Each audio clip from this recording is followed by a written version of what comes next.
Hello, everybody. I'm here a little bit early. I just got to make sure that my cameras are working and that things are doing what they're supposed to be doing, and we're all together now.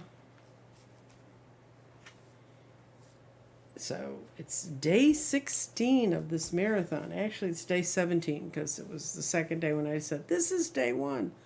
I don't count well either.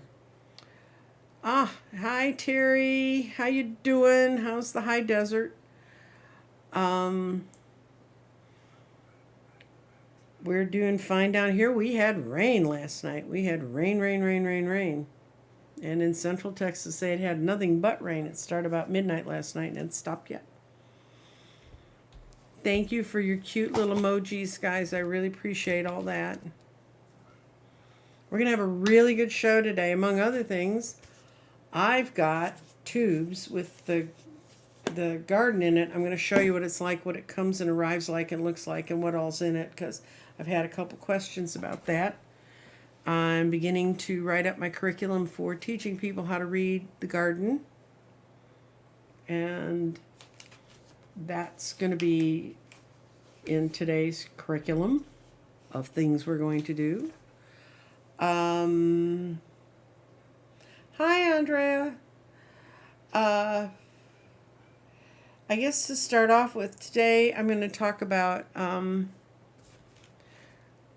a really cool stone that I didn't know about till I pulled it yesterday for the stone that we're going to be looking at today. And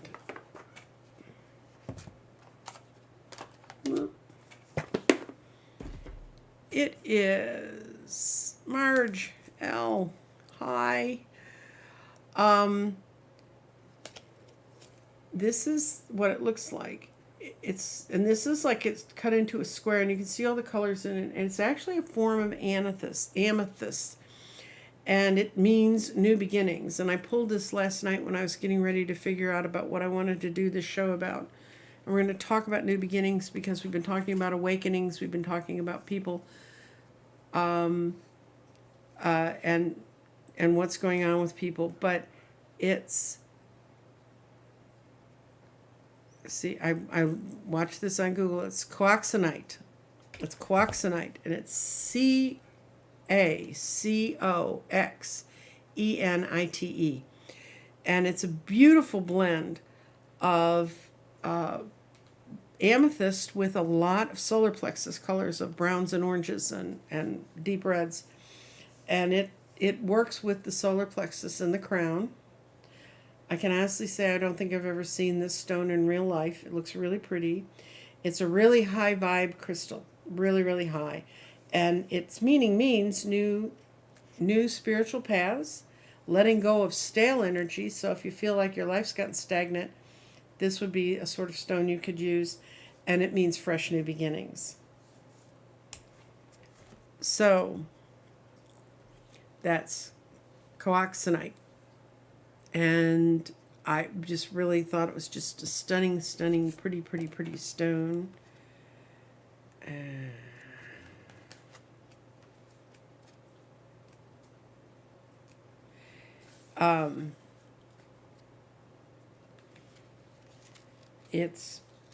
It had a very little written about it. Usually these things go on 3 pages for this thing, but it said, when you've attracted this powerful card into your life today, it is to share with you the blessings of new beginnings upon you. Life moves in cycles, and the one you're currently entering is full of exciting new opportunities, which is what I really feel we all are in how things are moving forward.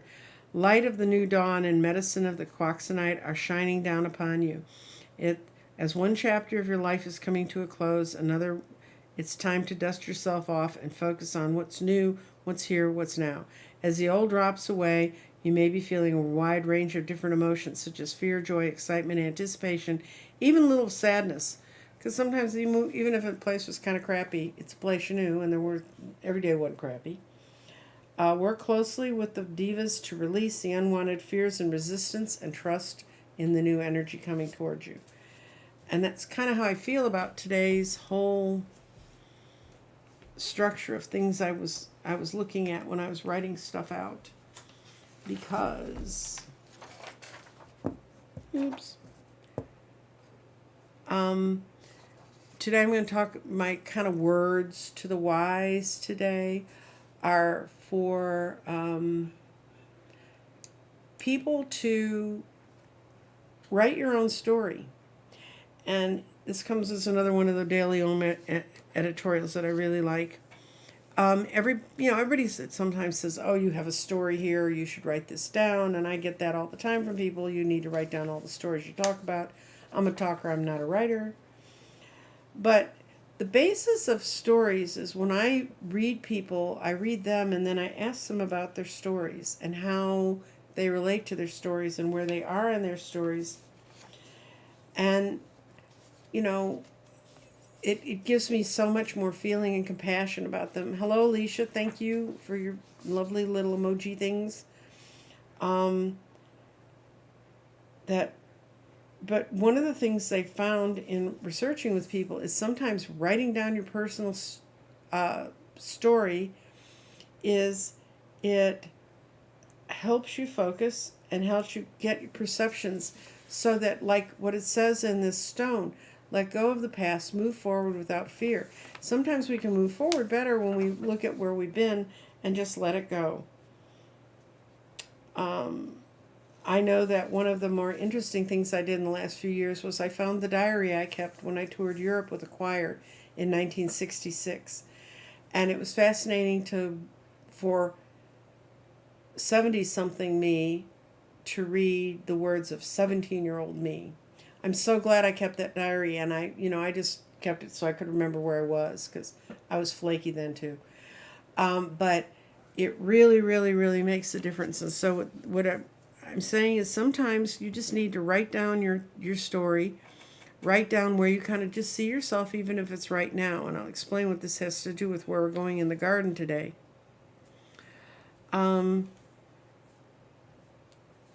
We, in a way, sometimes when we just start writing in our story, we come to the point where we begin to channel out and see where we're awakening, see where we're coming to life. We'll read it and go, "Oh God, I wrote that," and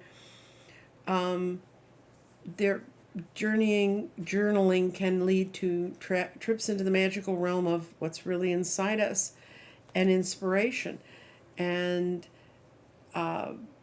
that's where we kind of are right now, because the part of the garden we're going into today is the present, the spot. There's a fickle flower of fate. It's right here on the board, and I'll show you on the board. It's right there. It's next to the future, the present. They both by air. They're between the third eye and the crown for enlightenment. The present. And there's a lot to be said about being in the present. And I wasn't sure, what am I going to say about being in the present? But when I woke up in that space while I was dreaming, get my scissors out of the way, the air was very clear. I felt very attuned. It was vivid. It was a very, very vivid place. So the stones laying in there, what's happening around that is a very, very vivid place. And I realized that I was in the present. The past can't ever happen again. The future hasn't happened yet. The future is what my little waves are supposed to be turning into particles in the coming days. But ahead of me, I think sometimes ahead of us when we're standing in the present is the void.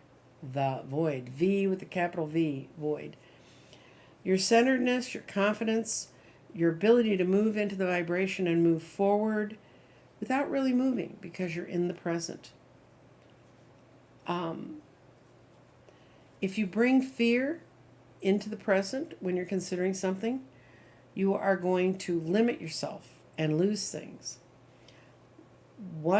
This is the one true place for the few seconds that being present lasts are the places that are real.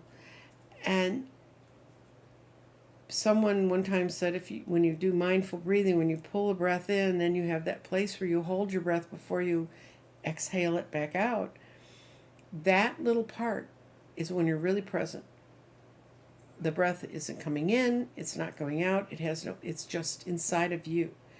And if you bring fear in with that, then you're going to mess up the energy of it, because moving forward, you try to do it fearlessly. This is a place when stones land in the present, when I see them on here with against other stones, I have to decide if it's the mind. I got to do this. If it's the mind that falls in the present, then your mental energies need to be really clean and clear and part of that. If it's your, that better. Okay. If it's your body that's in the present, that means get grounded, get an understanding why you're being there. If clarity shows up in the present, it means that what's going on around you is that vivid, clean air that I felt the first time I went in energetically into what is the present. If it's the spirit, that means your spirit's there with you in the present, and listen to what your guides and your spirit are telling you. And if it's grounding, it means get grounded in what's happening right now. I had a lot of trouble when I came up with that word, deciding whether to put it on the garden, but I'm glad I did, because that's what first of all, it's what I was told to do. So it's not like I had a whole lot to say about it. But I now know why they wanted it there. And it's a place to choose your new beginnings, and a place to say, just let it go. If you've got old things you need to shed, let them go. Let them go there. So that's the present for today. That's our spot on the garden. And this morning I had kind of a fun thing I did.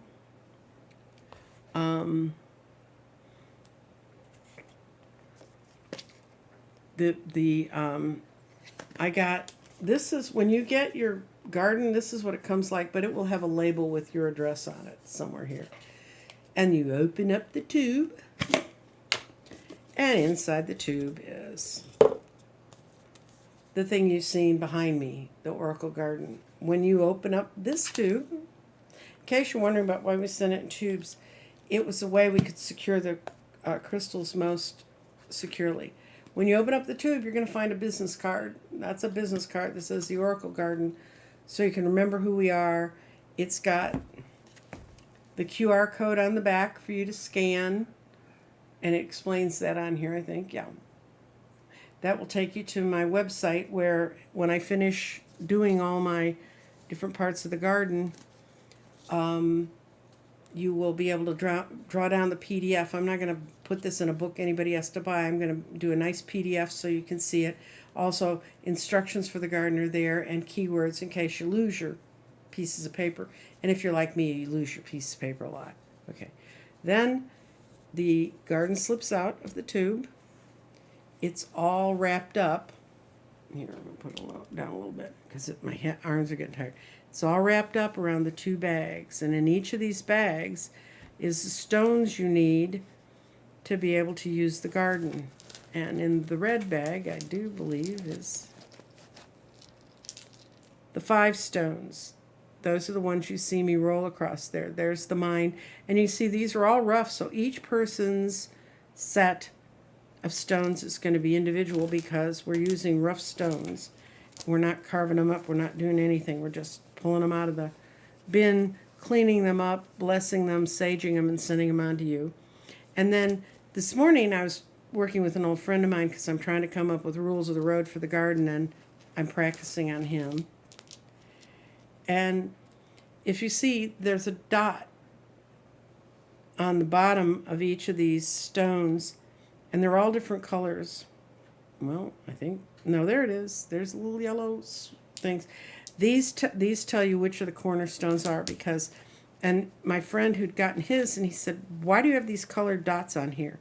And I said, because I sent a garden to someone who's colorblind, and they couldn't tell the green stones from the blue stones. And one's serpentine and one's sodalite, and they have different reasons to be here. Then also in your tube, you find all rolled up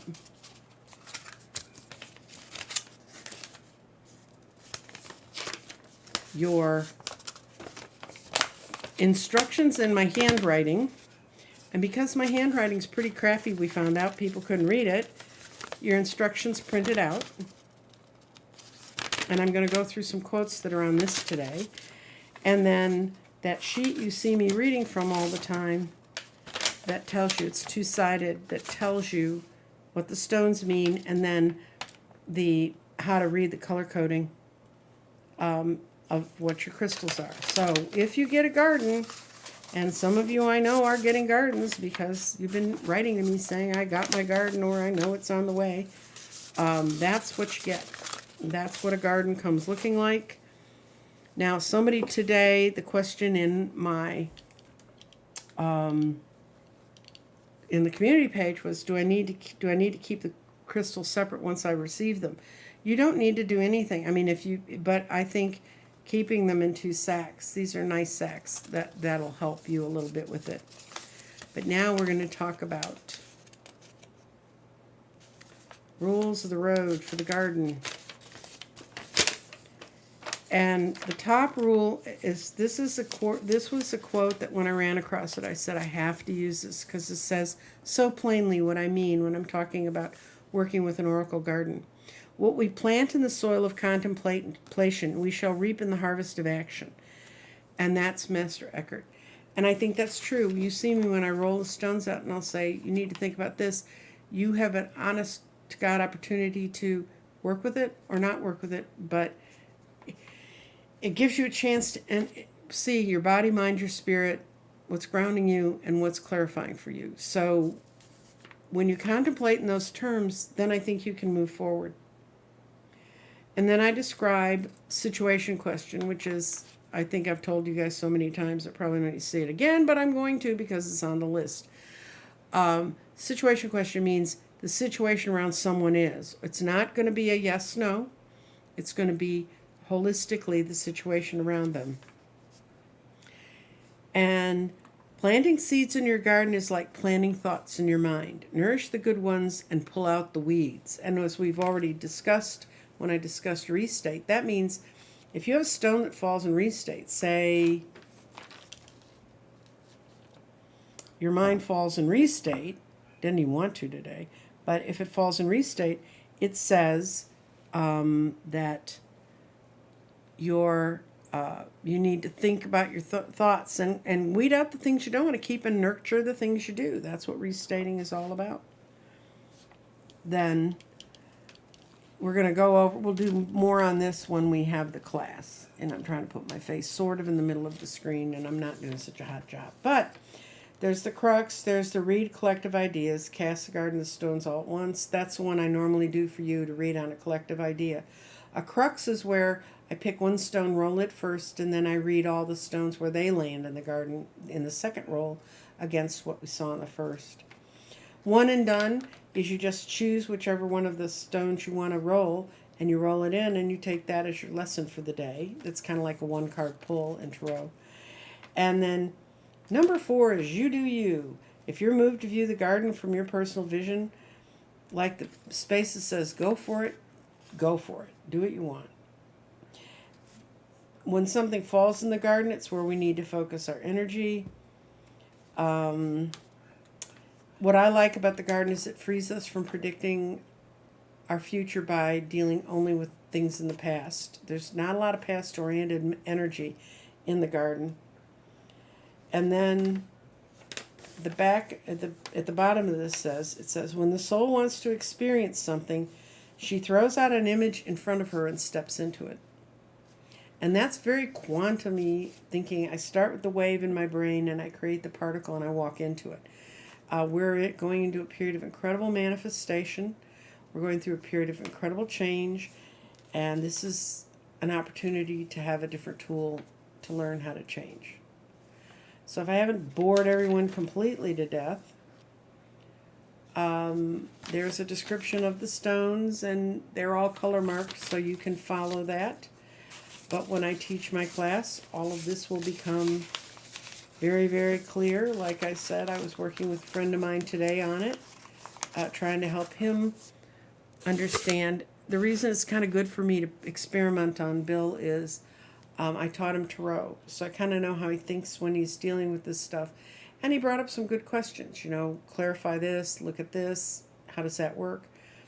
But for those of you, I know a lot of you are getting your gardens this week. I know that 3 more of them went out yesterday. Well, they went out into the mailing thing. They'll be out this afternoon. And I really want to let everybody know I'm here for you. You can reach me through my email if you get confused before I start my class. I'm not sure my class is going to be, but I'm really close because I've only got about 6 more spots in the garden to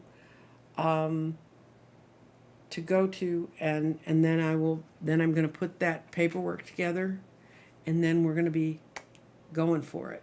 So I kind of feel like right now where this matches with the cards I pulled for today is when you're in the present, you're standing on the edge of the new things that are all going forward. The past can't happen again.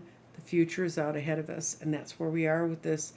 And I think if you are wondering about where you might want to wander or where you might want to go, I snagged a fingernail. I'm sorry, guys. I would strongly suggest that you start writing down your journey. And honestly, when you read in the garden, you can write down, get a little book. My daughter gave me this one, and she got 6 little books on Amazon for like next to nothing, and she writes on there.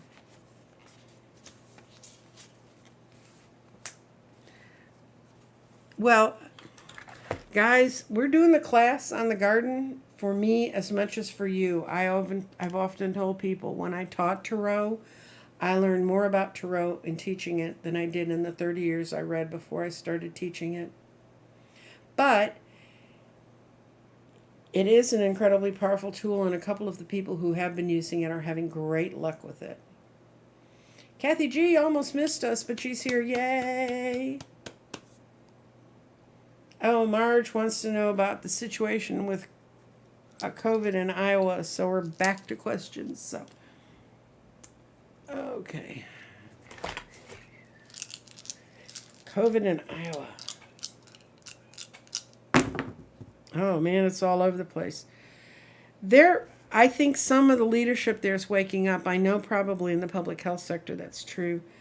But the spirit's going to lead people in the path forward. The body falls between earth and falls. But you got grounding is right in the heart chakra, which that's really powerful. When I'm learning to understand when stones fall a certain way, it's very, very powerful. So we're going to start with that one. It's going to encourage understanding, and the understanding is going to come from a realm beyond just the physical. So it's not just that people are really, really sick that is waking these people up, which I find very difficult to believe that people takes that much. But the mental attitude in Iowa, which is going to be the last thing that's going to change, by the way, that's going to be this winter. I think people are going to wake up and say, how the hell did this happen? They're going to feel like they were tied down with false energy, and that people are going to rethink how this whole situation happened. So a lot of the reluctance and a lot of the disinformation that's being sold right now can be gotten rid of. The path forward for people in Iowa is going to be balance your own energy and move ahead. It's way up at the top, so I think it's going to be moving ahead. The body, which is how we're embodying, how it's being reflected, what's happening in this world.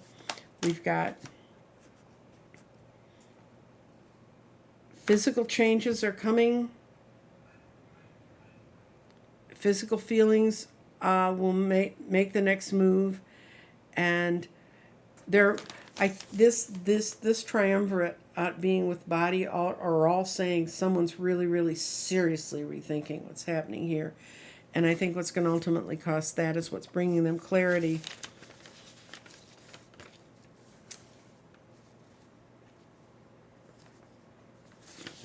Intuitions.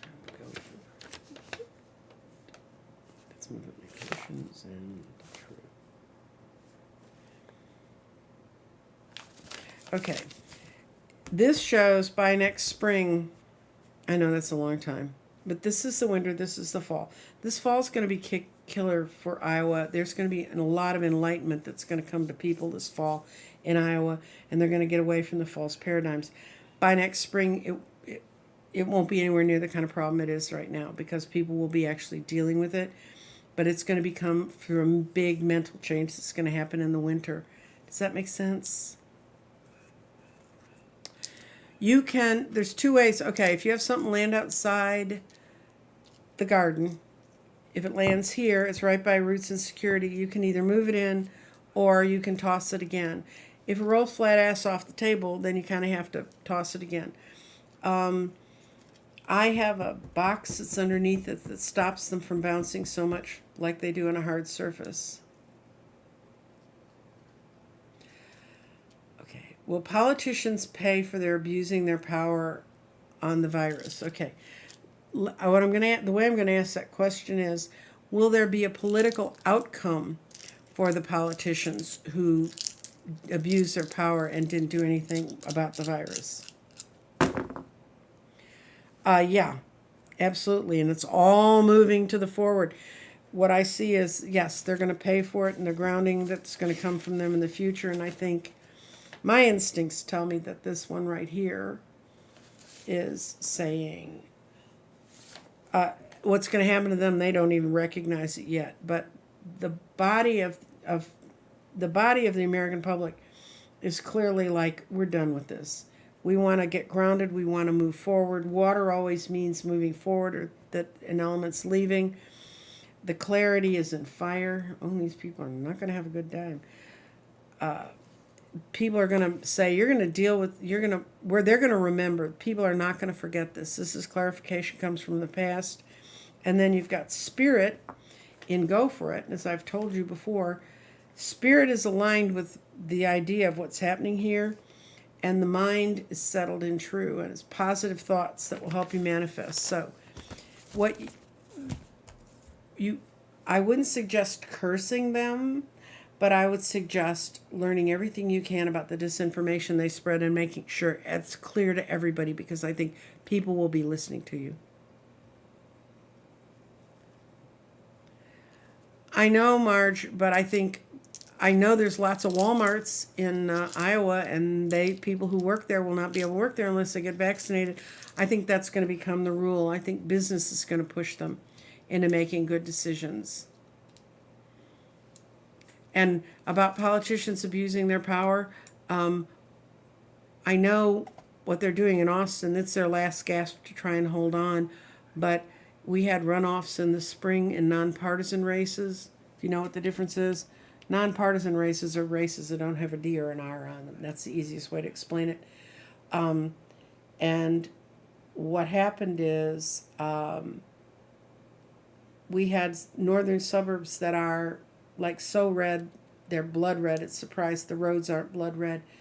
They elected non-conservative. Matter of fact, the Bible, people being supported by the big churches and everything else, that was like the kiss of death for people up there.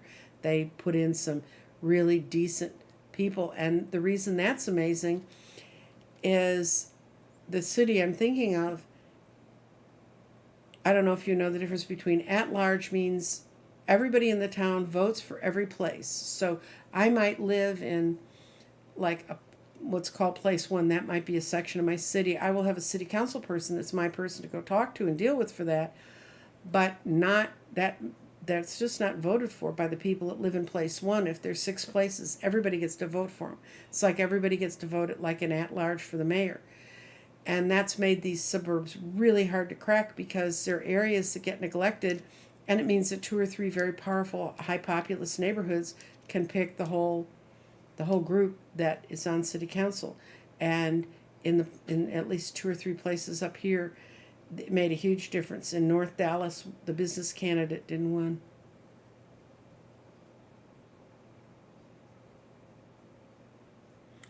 Okay, Terry. Okay, let's see if I'm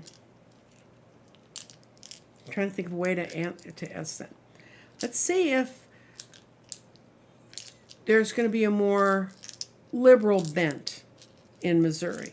And I mean, I know liberals like liberal in Texas is like wouldn't even run as a Republican in Massachusetts, but liberal is different in different states, but that there's going to be a change. Let me see if there's going to be a change in the perspective of the electorate on who they're going to support. I think that's a good way to do this one. So we're going to do that for Terry right now. Wow. Okay.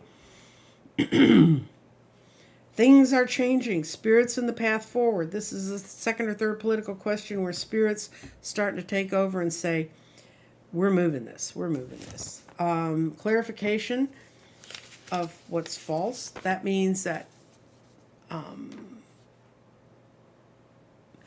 vision is still clouded at this time, but the mind is going to speak to the heart. There's going to be a real, that's going to mean mentally there's going to be a change of heart.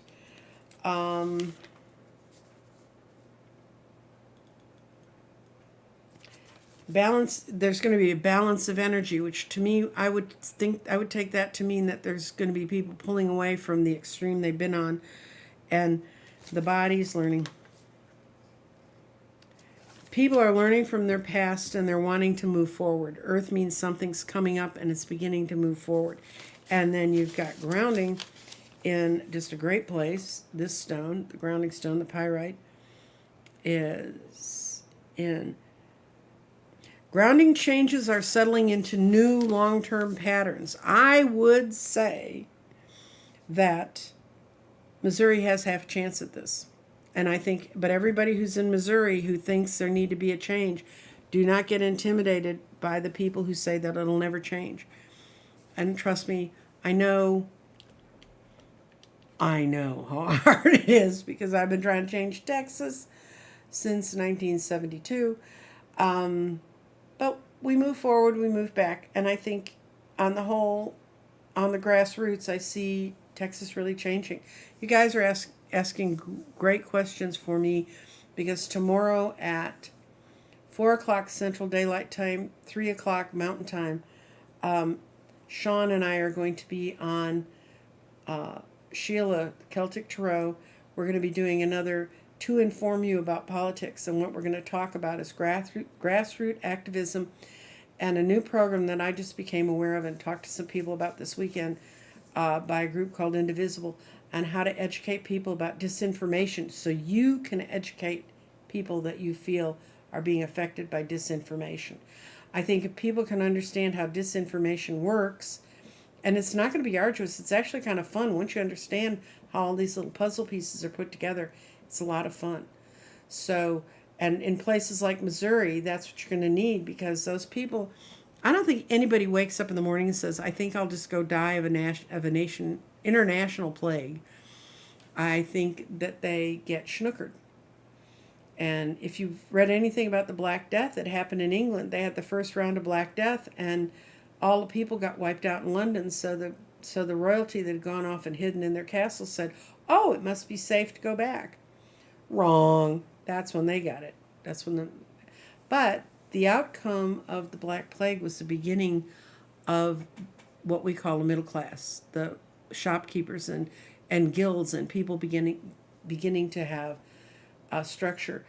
I don't know if, it's bad here. It's just ugly bad here. But in England, after the first round of the Black Plague went through England, 50% of the land no longer had an owner. That's how many of their people died. It's horrible here, and it's ugly, and no one should die. What scares me the most about this is the foolishness of not understanding that a disease is a disease, and it doesn't know race, class, sex, and mostly it doesn't know age. And people are saying, oh, well, little kids haven't gotten it. Well, little kids have been kept out of it. They open up the schools, they start throwing kids in there. Little kids are going to get this. And that's the part that scares me, because I have grandchildren. And if you have even if you don't have grandchildren, we all need children, because I'm not paying your Social Security. Yes, disinformation can all be traced back in large part to Russia. And Facebook, I don't even like to go on Facebook much anymore because I feel like I'm supporting Zuckerberg, but I go on because I do get to see pictures of some friends and things, but I don't do nearly as much as I used to on Facebook. And Facebook had 12 people. They tracked the real, true, long, strong streams of disinformation back to 12 people. Zuckerberg and those guys could have said, what you're putting out here is fault, and cut them off, and we would have a lot more people who are properly educated. Yep, we're going to be on there tomorrow discussing how to work with the grassroots and how to move, what we all need to do to move forward so that we can be the political change we have now become aware of. Every person I read says, oh my God, I just didn't think it could ever get this bad. And it can, and not to scare the crap out of everybody, but it can get worse.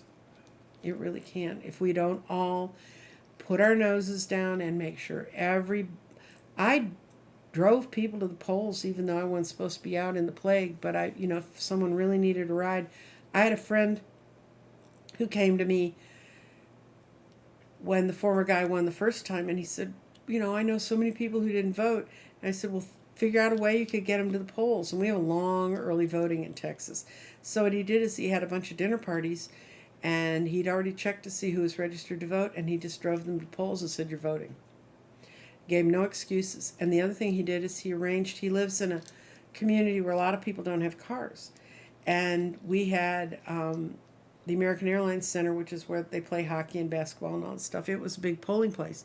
So he made arrangements to with different people, and his little group of people, just making sure that people in their area who didn't have rides, they got over 300 people to the polls. Now you figure if everybody who can see that can do that, what a difference it can make. Yep, saw the article. So, anybody else have a question right now, or do you want me to move on to my next thought for the day? Oh, I have some more information about 8/8. I think I talked about it yesterday. 8/8 is Lionsgate 8/8. That's a great day. I read someone today, and they're wanting to make a big change in their life, and I said, this is a perfect date. Write down in great detail a long list of all the things you'd like to see incorporated in your life that are not there now. Put that beam out there and see how much of it can come back in. And because my story about manifestation lists or intentions lists, you probably have heard it before. If you have, you can hang up now. I needed to move from the apartment I was living in. It was a lovely apartment when I lived there, and I lived there when I got my knees fixed, but I didn't need to be there anymore. And so my daughter and I'm horrible, I hate to move. So we knew we had to move in January and to be closer to my daughter's work, and just because it was just not convenient where we lived anymore. And I came in early October. I said, okay, we're going to sit down. Both of us are going to write a list of everything we want.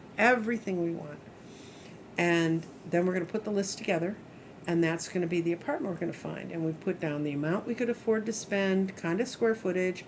She wanted a fireplace. I wanted a patio. I wanted an extra little room where I could put my rocks and things because they were all over the house. And I didn't even have a place where I could build grids. It was really tricky at that point to do that. I wanted us to have our own separate bedroom suites so that, nobody had to share a bathroom. Neither of us are that neat. And so we wrote out all the list of everything we wanted, and I wanted there to be a green space where we could walk. That was within a few steps of where we lived, because where I was living right at that point in time was a big asphalt jungle. It was a high-rise in an asphalt jungle. So I put up the list, and she spent Saturday. One of the things on the list had to be 15 minutes from her work, which is 5.6 miles. So we put all that in there.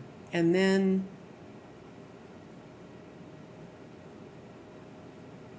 you can be as specific or unspecific. I'm just telling you that when I got specific and my daughter went out and started looking, she found about 10 apartments that would seem complexes that seemed to have something that would fit our needs.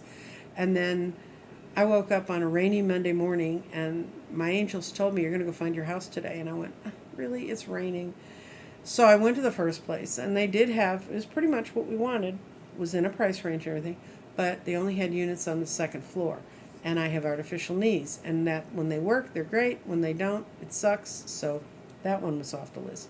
Went to the second building, went to the second place she'd found, and there was no one there to show me a unit. I mean, there was nobody in the office. It was empty.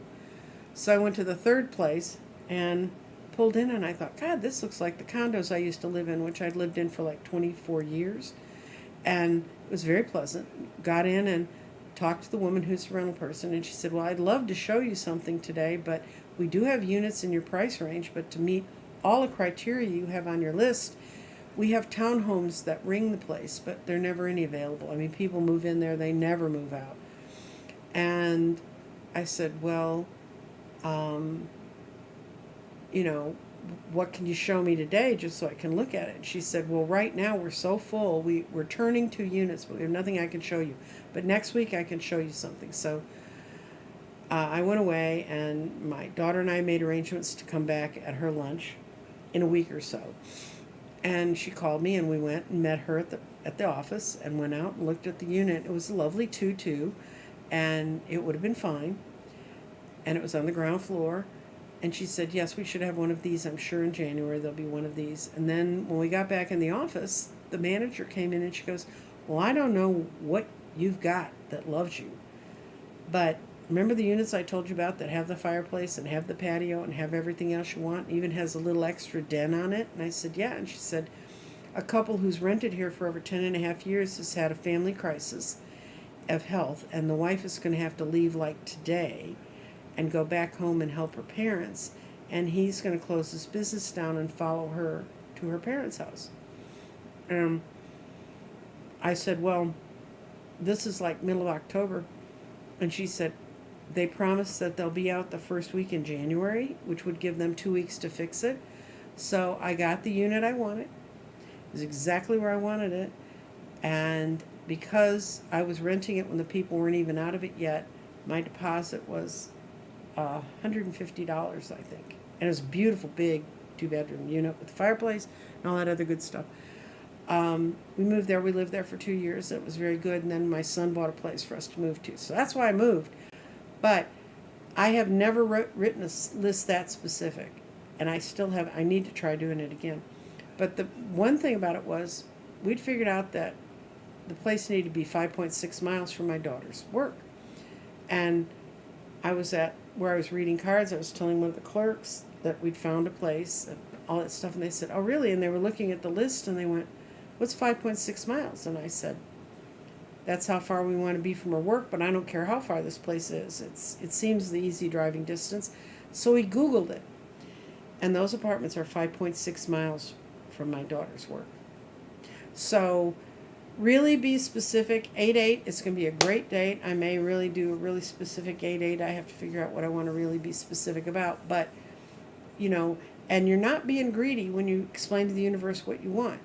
As I know, particularly as women, we're taught, oh, don't ask for too much. You know, I mean, ask for the world, girl. Ask for the world, ladies. And guys, go for it too.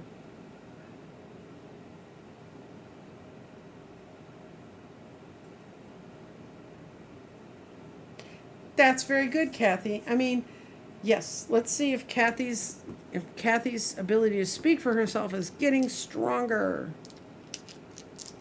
We're gonna roll the spirit stone. We're gonna do it one and done on this one. Yes, and it's present and future. It's exactly where the stone landed, between the present and the future. And the interpretation of that is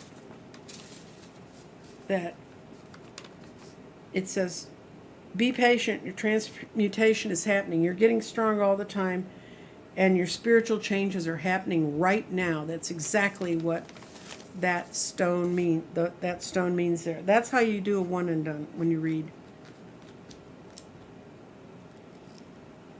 Yeah, Alicia, I mean, put down the color of the furniture you want, you know.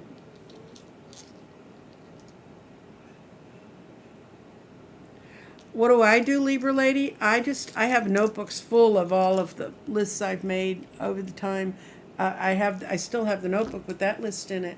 I just keep them. I know other people burn them, And there's two things. If you burn them and it's something if you're burning away energy you want to let go, if you're doing a let go list, burn it and flush it in the toilet. Just get rid of it. Get it completely out of your house.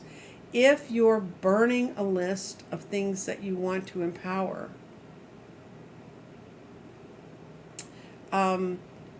you can bury it in a place like a garden where it's going to help things grow. New moon is at 16 degrees, which is one day off from astrologic's midsummer. Very potent day.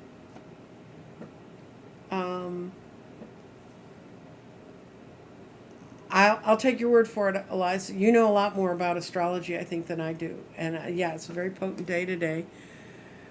And good for you, Kathy. The stones couldn't be more plain. You speak up. The more you speak up for yourself, the more you're going to be able to be in the world.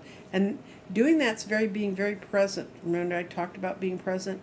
You're doing what you need to do to clarify exactly where you are right now in that moment. And you don't need to apologize for your past, and don't worry about what they're going to think in the future. It's what it is. Okay, we've got... also, ladies, gentlemen, whomever's on this, I can't always tell because some of these names would tell me not at all. What is...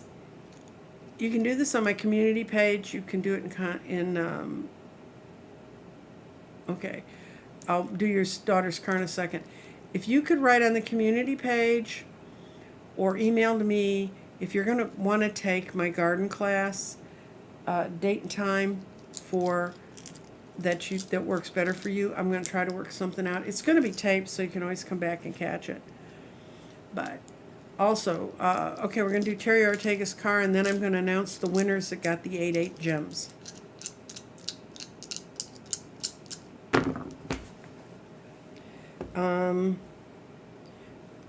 You got mostly chakra, which is great. And I think the air.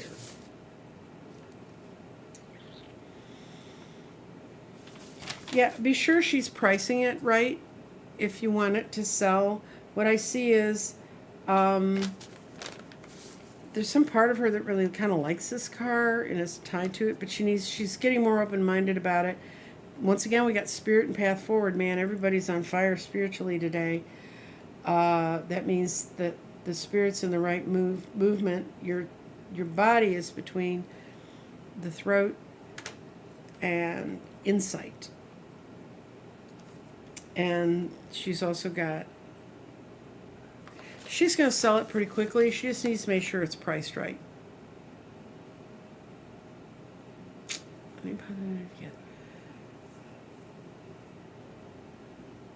Okay, I'm going to announce the people who won the... where are they?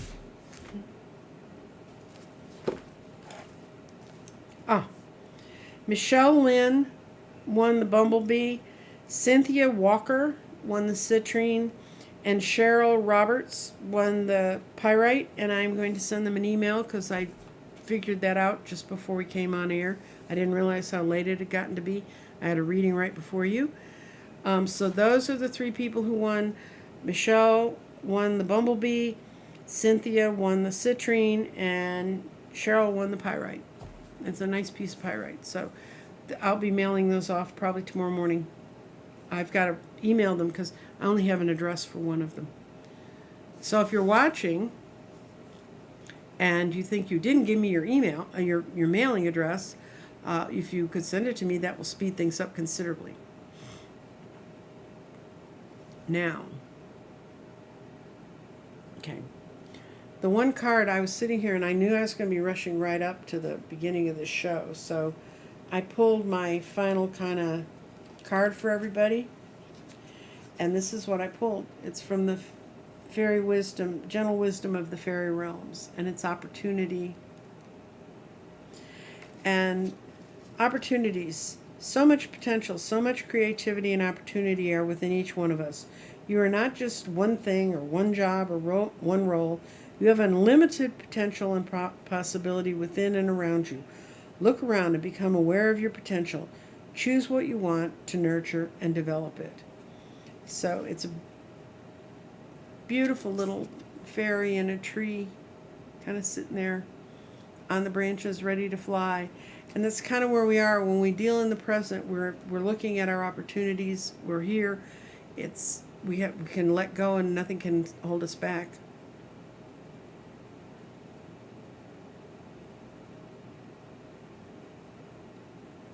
I don't know, Teresa. I don't know if you're getting a garden or not. What you have to do, it's like when I used to teach people how to read tarot. The only way you can learn how to read tarot is to read tarot. I know peridot is found on Earth as its own thing, but it's also one of the stones that comes from the sky. It can be a tektite, and they can check it to see which kind it is. So everybody, I want you to put it in your mind, look for opportunities when you're doing your 8-8 list.